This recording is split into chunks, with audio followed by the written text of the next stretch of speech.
שמתי שנגיד יששכר עבודה במטבח, אז מתי שהוא בא, הוא משקיע בפעילות, מכין, גם רעות, היא מנסה שיהיה פעילות באמצע השבוע. הם יותר כאילו באים אלינו כמו חברים, הם לא באים אלינו מלמעלה, וזה עוד בא, זה מתבטא בקבוצת וואטסאפ שלנו, שהיא באה כזה כמו חברה, היא לא חשת עלינו מלמעלה. הם מאוד משקיעים בפעילות, ובכל הם עושים לנו הרבה פעולות, ושיששכר הוא אח שלי, זה גם נקודה טובה זכות, כל הכבוד לו. והם נחמדים, מאוד הרבה מביא הרבה אוכל.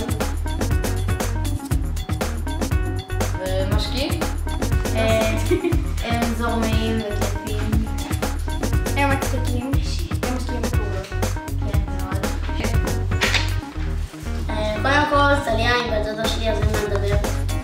אחר כך בא רק חוץ לשעות הפועל, אפשר לעבוד על זה, אבל חתיך וזה, ורסק בטלפון שלו, אז ושאפי, אין מה.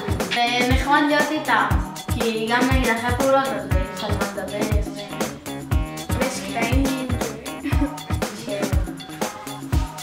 ואשתי בדודה נהדרת, אבל גם כמעט מדריכה והיא לא מוותרת, וגם צריך ללכת למסעות וזה, אז היא לא מוותרת, רק שמה. לידינו, טליה היא המדריכה. חמודה, אחלה, זורמנית, הכל.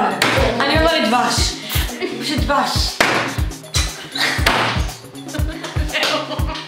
אני הכי אוהבת שמשקיעים בפעולות וכאילו לא מביאים כדור ומשקיעים קרן וישוע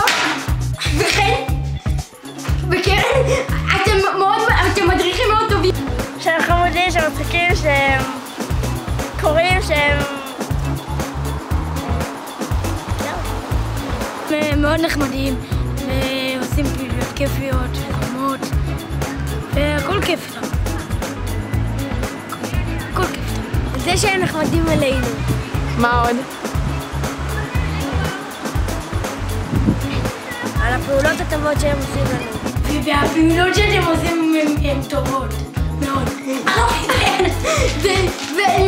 ואני מאוד אוהבת את הפעילויות שאתם מכינים עם המסטיקים האלה שהם ממש מגעילים כאלה. כן. אוהבת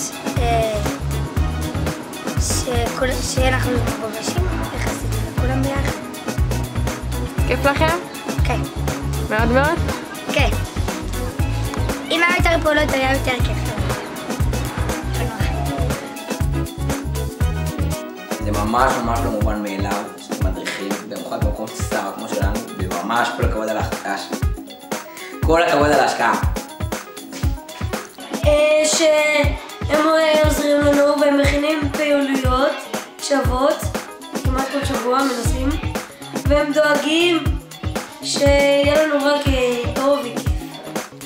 הם עושים פעילויות טובות.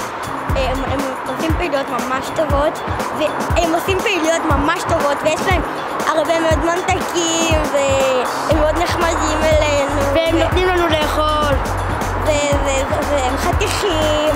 כמעט את הכל, את הפעולות, את האוכל שהם מביאים, את המשחקים. ועושים לנו הרבה פעילויות ממש כיפיות. שהם אכפתים, שהם עושים פעולות שוות, שהם נותנים אוכל ושכיף איתם. כאילו שיש אוכל. באמת אוכל זה אחלה דבר. זה אחלה, וגם אנחנו הכי אוהבות